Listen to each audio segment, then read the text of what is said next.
Grief is not a problem to be solved, but a process to be lived through. I really just want you to sit with that quote for a second. We've all been touched by loss, right? And usually our very first instinct in this fast-paced world of ours is to try and just fix the pain. We want a quick solution so we can get back to normal. But as the text from 12 Steps to a Good Life beautifully and honestly kind of starkly points out, that's simply not how it works. You literally can't solve grief. You just have lived through it. So let's dive right into this. Welcome to The Explainer. Today, we're bringing some much-needed structure to what is arguably one of the most chaotic, overwhelming human experiences there is: grief. We're going to explore the famous 5 stages of grief framework, but we're going way beyond just the basics. We'll look at the absolutely crucial caveats of this framework, and I'll give you some highly actionable practical tools for building resilience when those waves of sadness hit. My goal is that by the end of this explainer, you'll have a really clear map for navigating loss, and you'll see why being gentle with yourself is literally the most logical step you can take. All right, let's start right at the beginning with Section 1, the weight of loss.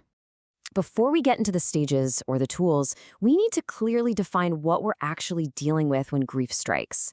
We got to understand the baseline here. According to our source material, grief involves intense feelings of sadness, longing, emptiness, and a powerful desire to reconnect after a significant loss. Now, most often, we associate this with the death of a loved one, but honestly, it can be any profound loss: a relationship, a career, even just a phase of life. It is heavy. It's marked by this deep yearning and nostalgia.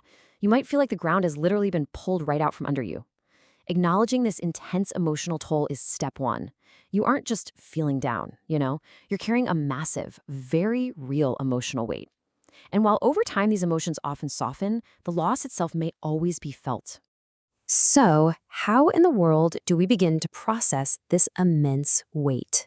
That brings us to Section 2, the 5 stages framework.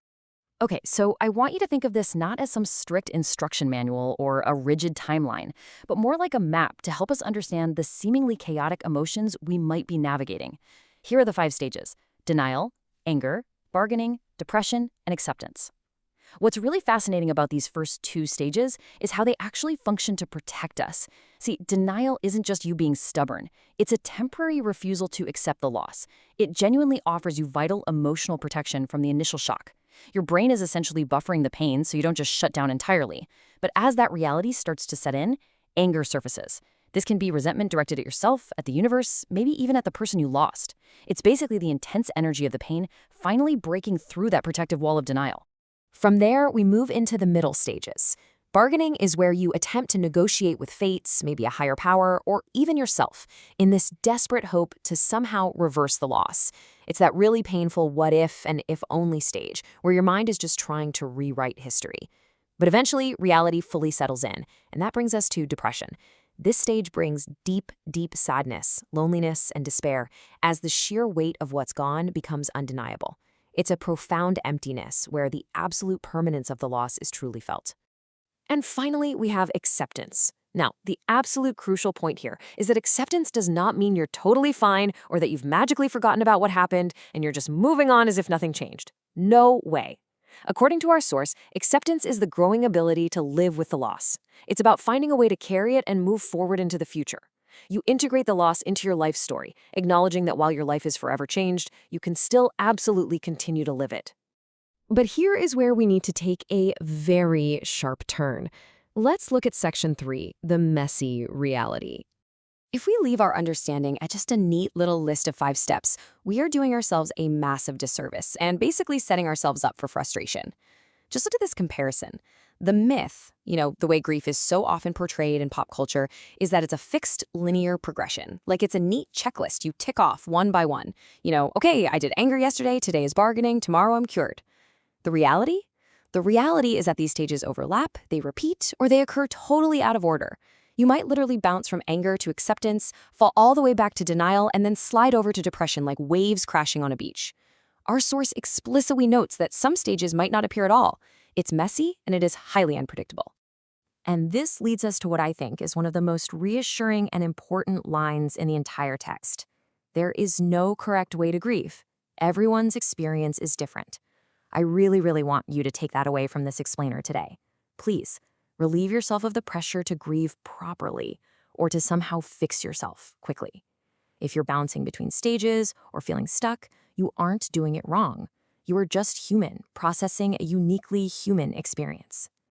Moving on to section 4, beware the 3 Ps.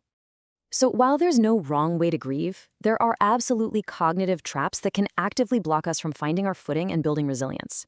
The source material identifies these 3 Ps as specific distorted beliefs that just crush our resilience: permanence, pervasiveness, and personalization.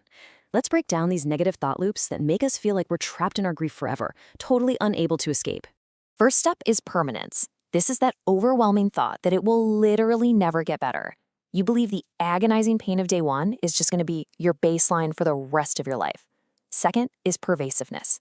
This is believing that because of this one single loss, absolutely everything in your life is negatively affected. It's like a dark cloud that you let cover your career, your friendships, your hobbies. You basically start to think everything is ruined and totally pointless.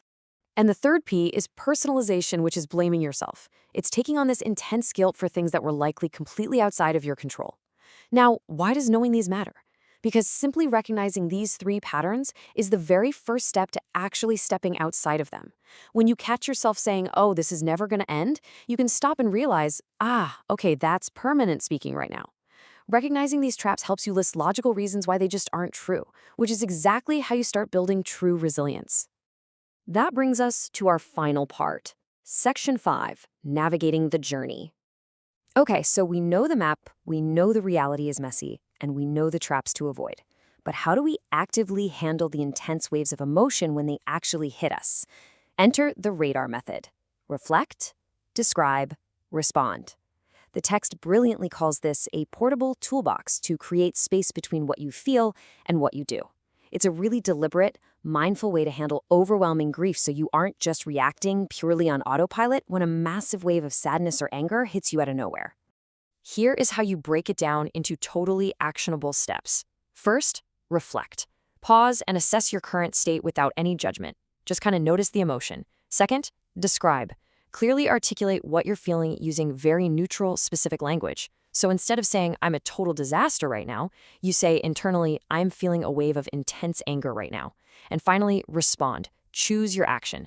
Because you created that tiny little bit of space, you can intentionally choose to take a deep breath, or go for a walk, or maybe write in a journal rather than lashing out at someone or shutting down completely. It's a real game changer. And speaking of choosing your response, the text makes a very clear, urgent point here. You do not have to walk through grief alone. In fact, avoiding the subject entirely actually deepens that sense of isolation. I want to speak directly to you right now. Whether you are grieving yourself or trying to support someone who is, avoiding the topic just doesn't help. Seek connection. Find a support group, talk to a counselor, or just lean on your friends. The source also notes that rediscovering simple joys or journaling small wins are definitely not betrayals of the love you lost. They are beautiful signs of resilience. Please, whatever you do, don't isolate yourself. As we wrap up this explainer, I want to deliver this powerful realization straight from the text. Grief changes you, but it also teaches you what endures. Loss is profoundly transformative. It really strips away all the superficial things in our lives and highlights the enduring nature of love, connection, and human resilience. You definitely don't come out the other side the exact same person, but you do carry with you a much, much deeper understanding of what truly matters in life. Which brings us to our final, lingering thought for today. Grief changes you. There's no going back to exactly who you were before the loss. So the real question is, how will you carry it forward? Will you let it isolate you, or will you use it to deepen your empathy, build your resilience, and live a much more intentional life? Thank you so much for joining me on The Explainer today. Take care of yourselves, and we'll see you next time.